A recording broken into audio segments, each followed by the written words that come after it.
الحمد للہ رب العالمین والعاقبۃ للمتقین والصلاۃ والسلام علی رسول النبی الکریم۔ بزرگوں، بھائیوں، ابھی آپ حضرت مولانا حکیم الدین صاحب ہمارے جمیعۃ علماء ہند کے کل ہند ناظم سے آپ سن رہے تھے اور ان کی رہنمائی ہم لوگ حاصل کر رہے تھے۔ میں ضرورت نہیں محسوس کر رہا تھا کہ آپ کچھ بات کریں، اس لیے کہ میں نے خود ہی چاہا کہ آپ طویل گفتگو ہو، تھوڑی مختصر کر دی تھوڑی سی اور ہوتی۔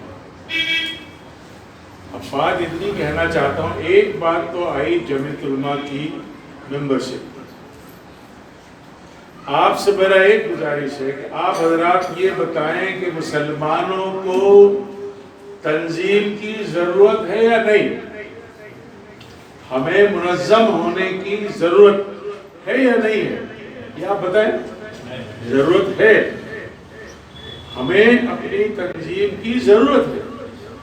اب لوگ کچھ نئی تنظیمیں بنا لیتے ہیں، یا ہماری آزمودہ اور ہمارے اکابرین کی قائم کردہ شاندار تاریخ، 100 سالہ تاریخ، 100 سالہ تو ہم اس لیے کہتے ہیں کہ 100 سالہ سے منظم جماعت کی شکل، ورنہ علماء کرام کی رہنمائی تو ہندوستان کو اور پورے عالم کو صدیوں سے ملتی رہی۔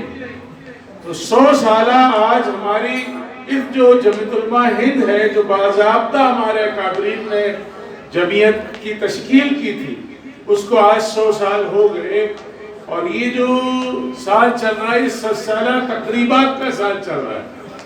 ابھی 100 سالہ اجلاس ہونے والا تھا، لیکن کیونکہ ملک بھر میں اور پروگرام ہونے تھے اور کچھ تیاری ہونی تھی، تو وہ پروگرام 2020 کے لیے آگے بڑھا دیا گیا۔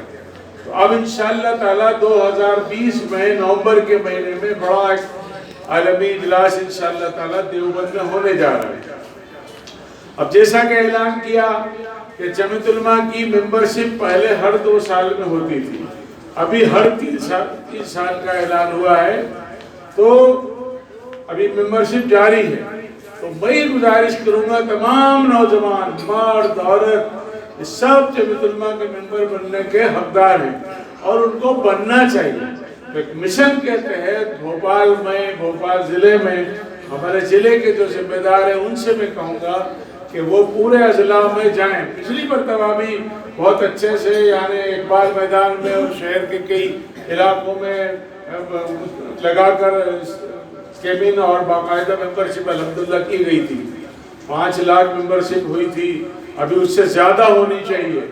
اور یہ جو آپ کا چندر نگر اور مضافاتی جو علاقے ہیں، ان میں خوب ہونا چاہیے، خوب مضبوط نظم بننا چاہیے۔ اور جیسا کہ ابھی بتایا گیا، بہت سارے حالات ہیں اور جمیعۃ علماء ہر خراب سے خراب حالات میں بھی ایک شیشہ پلائی ہوئی دیوار کی طرح مسلمانوں کے حقوق کے لیے چٹان بن کر ہر محاذ پر کھڑی رہی ہے۔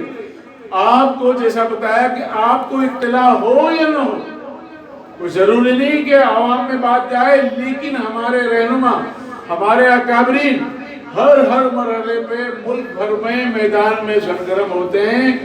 آسام کا مسئلہ ہو، گجرات کا مسئلہ ہو، یا اور صوبے کے مدھیہ پردیش کے اندر بھی جہاں فسادات ہوئے، فرقہ وارانہ فساد ہوئے، اس سب میں مرکزی ٹیم بھی اور صوبائی ٹیم بھی، حضرت مولانا سید محمود اسد مدنی صاحب بھی، حضرت مولانا حکیم الدین صاحب بھی، جہاں ضرورت پیش آئی وہاں الحمدللہ پیش رہے۔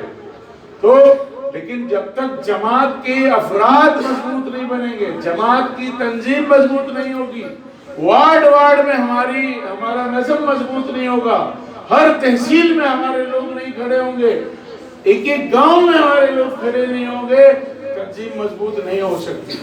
الحمدللہ بہت مضبوط ہے، لیکن ہمیں اس سے زیادہ مضبوط کرنے کی ضرورت ہے۔ آپ سب اٹھ کھڑے ہوں اور معاشرے میں بیداری لائیں، معاشرے میں تبدیلی لانا چاہیے۔ ہم تو جس کام کے لیے بنائے گئے تھے، ہم نے وہ کام چھوڑ دیا۔ ہمیں تو دین کی دعوت کا کام دیا گیا تھا، ہم لوگوں میں دائی بن کر جائیں، دعوت کا کام کریں، وہ کام ہم نے چھوڑ دیا۔ آج ہم غیروں سے مرعوب ہو گئے، غیروں کے طور طریقوں کو اپنانے لگے، اور ہمارا کام یہ ہو گیا ہم تعلیم کے میدان میں بہت پیچھے ہو گئے۔ تعلیم کے میدان میں ہمیں سب سے آگے ہونا چاہیے تھا، کیونکہ ہمارے نبی پاک صلی اللہ علیہ وسلم نے فرمایا علم حاصل کرو، علم حاصل کرنا فرض ہے، علم حاصل کرو گھر سے چین جانا پڑے۔ تو علم دین اور اسی کے ساتھ ہمارے اکابرین علم دنیا کی اصلی تعلیم کی۔ آج تو جمعیت علماء کی منتظمہ نے اور عاملہ نے یہ طے کیا ہے کہ تمام دینی مدارس میں بھی سیکنڈری تعلیم تک کا نظام قائم کیا جائے۔ اس کی اپیل کی گئی ہے کہ کم سے کم عصری تعلیم ہمارے نوجوانوں کو، ہمارے علماء کرام کو اتنی تعلیم ہونا چاہیے سیکنڈری لیول کی، اس سے زیادہ ہو تو ٹھیک، فارغ ہونے والے علماء کرام بھی ہمارے کم سے کم، تاکہ ملک کی جو زبان ہے، ملک کے جو لوگ ہیں ہم ان کو بھی دعوت دے سکیں، ان سے ان کی زبان میں بات کر سکیں۔